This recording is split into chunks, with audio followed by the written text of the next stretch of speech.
Good morning and welcome to QuickBooks Ask the Expert. This is a daily series from 8:30 in the morning to 9:30 a.m. to help small businesses with small business owners such as myself to offer advice and expertise. This week is National Payroll Week, so happy National Payroll Week. I hope it goes well for you. My name is Jeremy Stern and I'm a supposed expert on all things to do with prize promotions. During this session, if you want to ask any questions, do so in the comments, or you can use the hashtag QBATE on Twitter. And I'll get those and I'll do my best to respond. If you need any more specific advice, join the official Intuit QuickBooks SMB community group on Facebook, and accountants and business experts are on hand 24/7 to assist. Now, at the end, or in fact during this live session, we'll be running a short poll, so do please engage with it, and then I'll reveal the result at the end. So today's session is a marketing one with a particular focus on prize promotions. What makes me the expert today? Well, I spent nearly over 30 years in the marketing industry with companies like Unilever, Tesco, BT, and then I ended up as European Promotions Director for Coca-Cola and then European Marketing Director for Sega. So I've been in the industry a while and I've seen it from different angles, different ends, and watched its journey as we've evolved from a paper-based to a digital and where we are today. I now, for the last 14 years, have been running my own business called PromoVeritas, which means truth in promotions. And the only thing that we focus on are prize promotions. And we run about 1,500 prize promotions a year for major brands like Pepsi, Kellogg's, Unilever, Coca-Cola, Kellogg's, I've mentioned them, Pringles, Dairy, a whole range of multiple brands. I'll talk a little bit more about promotions in a moment, but let's first of all deal with what is marketing. Many of you are grappling with developing a new product, getting your service or your software to be the best thing. But the reality is, unless you get your marketing right, you can have the best product around and it will fail. Some of you will be old enough to remember 8-track recording that gave way just to cassette tapes that were much weaker quality but had better marketing, or Betamax and VHS. The best product does not always win. It's down to how you market it. And marketing is defined as identifying the customer demand, satisfying it, getting it made, and ultimately doing it at a profit. So identifying, satisfying profitably is the definition of marketing. And marketing has a whole range of tools and techniques within it. The one that you'll be most familiar with is advertising. And you'll be going, oh, we can't afford TV advertising. Fine, you can't. It's probably about £50,000 for a 30-second slot at a decent time on a decent channel, on one of the main channels. But you can do other things. There's radio, there's press, and obviously there's digital, Facebook, and the like.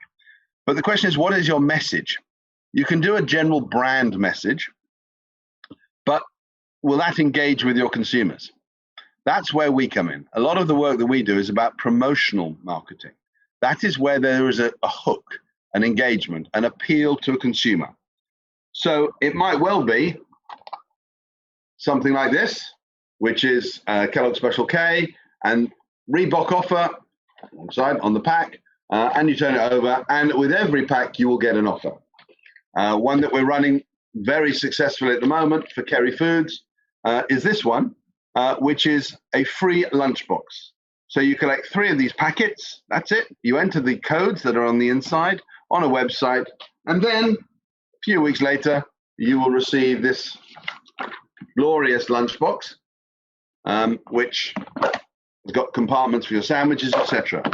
But what we always try to do is to go one better. So as well as the lunchbox, you actually get an activity pack, right? To allow the kids to start engaging with the brand, the Strengthen Things characters.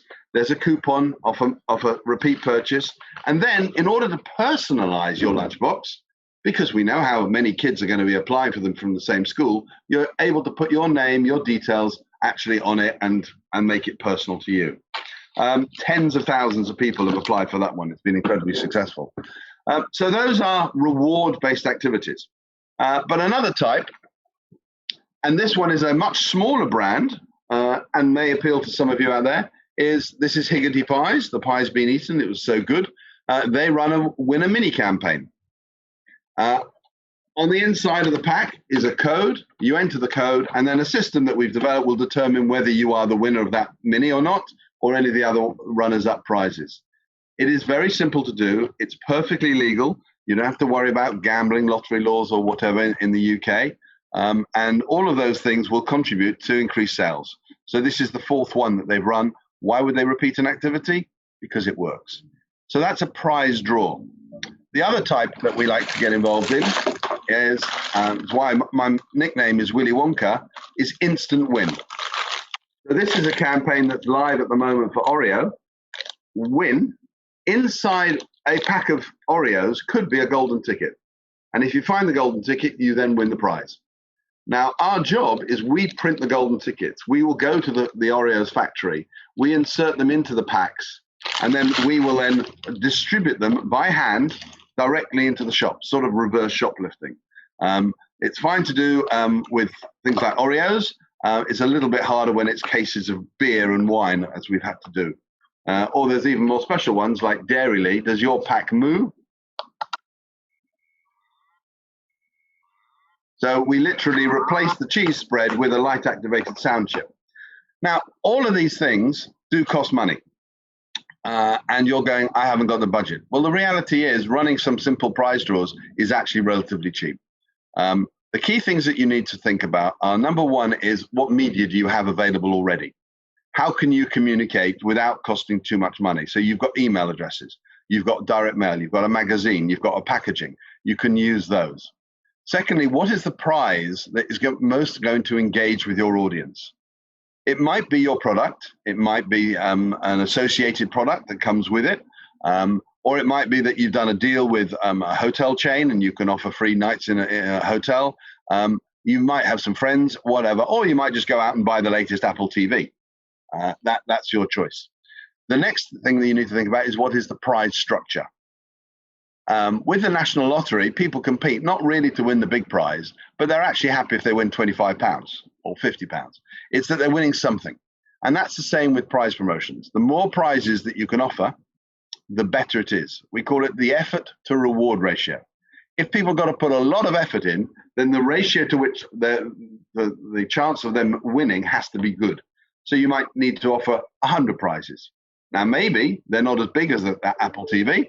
Maybe they're only £100 prizes. But to offer 100 times 100 is probably better than offering one prize of 10,000. Why? Because I don't believe I've got that chance of winning the single prize. But, oh, yeah, there are 100 prizes. I'm in with that. So you need to think about the prize structure. Then you need to think about the legals. Every time you run a promotion, you're entering into a legal contract with the consumer. And therefore, you need to do some due diligence to make sure that your terms and conditions are legal, they're fair, and they're representative of what you're doing and that you're going to deliver. One of the key requirements is that any winner selection is done fairly, randomly, and under independent supervision. It's not good enough that you just put your name, all the names into a hat and you pull them out, or you get the office junior to do it. There does need to be independence, and that's to protect you in case people start to complain. The other area is if you're doing judging. A competition is a game of skill or judgment. So I want to win a holiday because, and then people have to complete a sentence. Or spot the ball. Use your skill to identify where you think the ball might be, or answer this question. Those are skill-based activities, and they require careful judging. And we've seen too many brands and companies come a cropper because they run a competition, they get 10,000 entries that they then have to sit down and read. And if you do the maths, if each entry takes 1 minute and you've got 10,000, that's something like 120 man hours. So that's 4 people working solidly for a whole week. And I bet you that wasn't actually budgeted for and anticipated. So if you are doing a competition, then make sure that you make an appropriate allowance for the judging cost and the time. And that, again, that needs an independent judge to oversee to make sure it's fair. You do not want to come up against the Advertising Standards Authority when consumers, and they will, raise complaints about fairness. So we've now covered prize draws, gift-based reward activities, and competitions. Perhaps the last area might well be coupons. You visual aid one. mainly used in supermarkets as brands. They're quite complicated because the redemption procedure has to be considered. When you take that coupon into a supermarket, there is a whole process behind it, a bit like a check clearinghouse, to ensure that when you take that 50p coupon off strings and things, that Tesco accept it because they know they're going to get their money. Then Tesco send that to a handling house who batch them all up, and then send Kerry, who own strings and things, a final bill, and then that all has to be reconciled. So there are significant costs there. What you don't want is consumers going in with a coupon and the retailer saying, no, we won't accept it. So price promotions can have a huge impact. We've seen campaigns that have increased sales by 30 or 40%. One of our regular campaigns that we run is this one, which is Cadbury Cream Egg. This has been running as a special golden ticket promotion every Easter for the last 7 years. Why? Because it works. It boosts their sales. Inside some of these will be golden tickets, and you can win up to £10,000. So they do have an impact on sales. But you're not only going to do them for sale reasons. You might wish to get extra display. And instead of basically handing a check over to one of your retailers to give them extra display, you can give that check in kind as competition prizes to consumers, and maybe the buyer will give you extra display. You might be doing it because you want to build a database. If you're running a direct mail campaign, say you're an insurance broker and you want to generate insurance, if you were to run a campaign with if you just contact us, we'll enter you into a draw to win a £1,000 holiday, you'll find that your response rates are higher, you get more data, and then off the back of that, you can do more marketing yourself to follow up those leads and generate. And research. It might be that you're interested in doing a research on whether this activity works or that activity. And again, you can do A/B testing. Now, been kind enough to have a few questions. Eleanor on Instagram has said, if you're doing a prize draw, how do you pick the winner and how do you ensure it's fair? Okay, this is a CAP code requirement, 8.24 of the CAP code, which is the regulatory framework in which the UK industry has to operate, states that winners of prize draws should be selected randomly and in accordance with the laws of chance and under independent supervision or by an independent person. So that is a requirement. So how do we actually do it will vary. We have PO boxes. You've probably seen on television, on ITV in the morning, you've got Andy Peters saying you can phone or you can text in, which will cost you £2, or there's a PO Box 92 in Derby. And we have similar.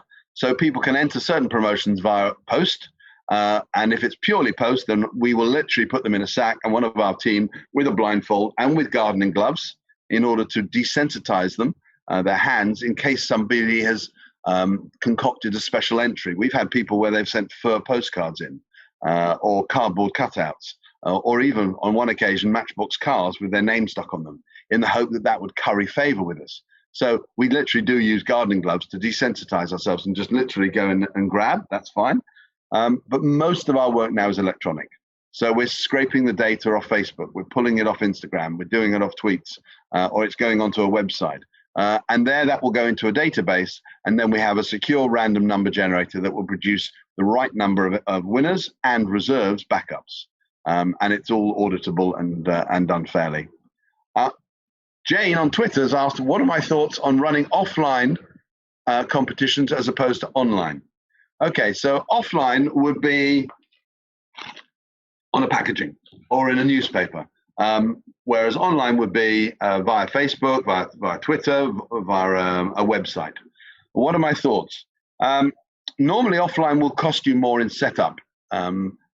Just changing the printing plates on that packaging will cost Oreos £20,000-30,000. All right, plus design costs, etc. Whereas creating something on Facebook is a lot quicker. The problem with social media is that we're all inundated. We have posts after post after post. So whilst the system may claim that there have been lots of eyeballs to what you're seeing, to what you've been sent out, the reality is the number of people engaging, you might be lucky if you get a 0.01 click through. But on a 10 million, that's still a fair few numbers of people. I think to answer the question, I'd need to know what your objectives were. Offline tends to feel better.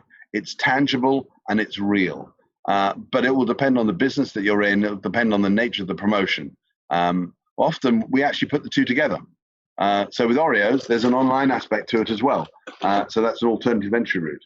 Obviously, with something like Dairyly, there can only ever be a physical offline activity linked to that one. Travis on Facebook Messenger. So we're going through Instagram, Twitter, and now Facebook. Do you have any advice for writing terms and conditions for a promotion being run? Yes. Number one is don't copy somebody else's blindly. The number of times we've seen that happen, and solid, reputable brands have taken something that they used in the past and reused it, and they haven't changed the date, or some of the details don't relate to the new promotion. Or other smaller companies have stolen the terms and conditions from a Kellogg's promotion and it's still got Kellogg's in it because they didn't read it through. You need care and attention. It is a contract between you and the consumer, and it protects you. But my number one advice is you always use plain English. None of this here, the party of the first party hereafter known as, right? It's simply you. Keep it simple, keep it clean, and always think of what the breakpoints are. What could go wrong? So if you want it to be only one per person, what does that actually mean in reality? Is it one per mobile phone? Is it one per email address? Is it one per household? Is it one per Twitter? But hang on, I might have 2 Twitter handles, or entry might be via Facebook and Twitter. So can I enter twice? You always have to think a little bit like a crook. What could go wrong? And the obvious advice, really, for the writing terms and conditions is come and talk to PromoVeritas. That's what we do. We have an in-house legal team, lawyers, that do them at special rates. Okay, Dan on Facebook has been asking a question about what skills do you look for when hiring your first employee? Yeah, I started 12 years ago doing it all myself, every single aspect of it. And then I did recruit somebody. And I'm in London. And I was working at the back of my house. And for some strange reason, my first full-time employee was somebody who lived in Preston, in Lancashire, north of Manchester. And I cannot recall for the life of me why I recruited her, other than the fact that she wrote to me and said, I'd like a job, please, and I'm very keen. And she stayed with me for 15 years. 14 years. She only left last year for family reasons. And we saw her once a year. She'd come down for the Christmas party, and that was it. And she beavered away. She was incredibly loyal. So in my retrospect, I think locality, being able to meet face-to-face despite COVID times, I think is a good idea. But the characteristics that I look for, and we've just recruited yesterday, 5 new staff members started, is an interest in the subject. We're so specialist that no one has got any experience. There's only one other company like us in the country. So I don't expect people to have relevant experience. What I do expect them to have is an interest. And so we always test people's interest at interviews by getting them to give a presentation on a prize promotion. And we see whether they can dwell into the detail. So number one is an interest in marketing and promotions in general. Number 2 is an ability to deal with difficult situations. In our place, we are the buck. Big companies, huge companies employ us so that they can blame us if anything goes wrong. So things can't go wrong. So I need people who can be resilient, who can be resourceful and agile, which is one of our abilities. Callum is saying, was it an interesting time for you when you hired that first employee? How straightforward did you find doing it? As I recall, she was a comper. Compers are people who enter competitions as a serious hobby, if not a full-time, because they can make money tax-free. Everything, all the prizes I've talked about are tax-free in the UK. The government does not require you to declare it as income. So if you win £10,000, that's the equivalent of a decent salary person getting 15 or 16,000 on their salary because there's no tax, no NI, nothing. So people do enter it, and she was one of those, and so she wanted to turn her passion into a job. The problem was when she started working for me, she actually had to stop entering competitions because we couldn't obviously have that conflict of interest. But she still loved it. So yes, it was very exciting. I think probably the more exciting time was when I moved from my back office at home into a regular office, and we now have 38 people here, and that's a big thrill. Okay, Tyler is asking, if a competition is run poorly, what could this do to a brand? And do you know of any examples where it's truly affected them? I want to run my first promotion soon, but don't want to make any mistakes. Great, Tyler, that's really good. And happy to talk to you after this about any details. Possibly the most famous promotional disaster was ITV. So in 2009, they'd been running their on-air promotions like they run now for many years. And in the morning, at 7:30, you can phone in and pay your £2, and you have a chance to win £50,000 today. At 9 o'clock, we'll announce the winner. And at 8:30, you can phone in, and 8:45, there's only 15 minutes to go. And you can pay, and then at 9 o'clock, they'd apparently pick the winner and then announce it live on air and put them on air. The reality was that they were actually picking the winner around 8:30 to make sure that they were compos mentis, that they were suitable for going on television, that they were awake and not drunk or whatever. And they determined the winner at 8:30. But at 8:45, they were still taking phone calls and taking the money. And they did this for several years. And unfortunately, the chief executive of the company running it put in writing on an email to someone, make sure they never find out we're picking the winners early. And they did. And Ofcom, who's the television regulator, got involved, and ITV were fined millions. There's a bit of dispute about what they were fined. It's somewhere between 5 million and 11 million, because there were multiple different competitions that were going wrong at that time. So that's the worst case. The most likely case is an Advertising Standards Authority complaint, and they are published every Wednesday morning. It's quite fun. At 8 o'clock in the morning, I get over breakfast, I get an email from the ASN. You can see who's been named and shamed. Sometimes the Daily Mail, the Daily Mirror will pick them up, particularly if it's a famous brand and it's an upheld complaint. Most of the time, they just fall by the wayside. And if you're a naughty boy, it's a slight slap. But nobody really goes to jail, it has to be said. But there can be some reputational damage. Instagram, what is your favorite prize promotion that you've run for a company? I'd probably say the eggs, because we've really got that down to a T. Previously, we used to simply put we'd go to the factory, have naked eggs, put a golden ticket around it, and wrap them up, and then we would go off to the shops and distribute them. But last year, for the first time, we created white eggs. So we changed the inside here, that this wasn't a milk chocolate dark egg, it was a white egg, and that was the trigger to indicate that you'd found one. And so making those was quite a challenge. Late night shifts when nobody was in the factory, and then my whole team driving around and then distributing them. Possibly one of the other best ones was we did it for a chocolate bar in Norway, and I got that gig. And anyone who knows Norway knows it's a very long, thin country, and we had 30 chocolate bars to distribute. And you can't just put them all in Oslo. You've got to spread them around the country, and driving is just impossible because the distance is so great. So I took the Hurtigruten ferry, basically a pseudo cruise ship that goes up the coast, up to the Arctic Circle where Russia meets Norway, and then back down again.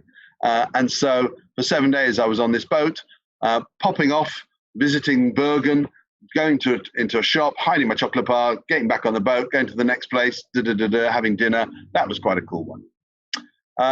We've got people at the moment in Greece, and unfortunately they're going to be quarantined when they come back because they're doing the Oreo job.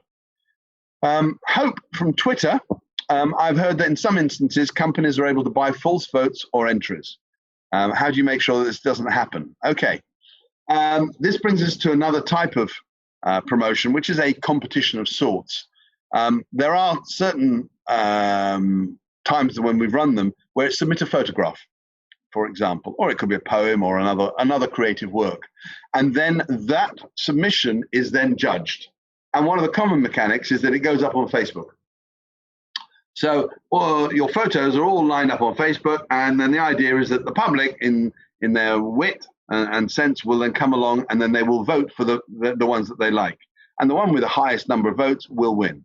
Now, this is an opportunity for you to galvanize all your friends. We've seen people standing in shopping centers with iPads saying, oh, please vote for me. Just touch here, click here, click here. But the worst example we saw was to win a car. This was run in Germany. And the voting was coming to a close, and the top 5 were quite clearly in the lead. And there was Mr. A, who was number 1, and then all of a sudden, Mr. B became A, and he became the winner with a vast surge just at the end. And we were then called in after the event to have a look at the voting. And it was quite clear that the winners' votes were fake.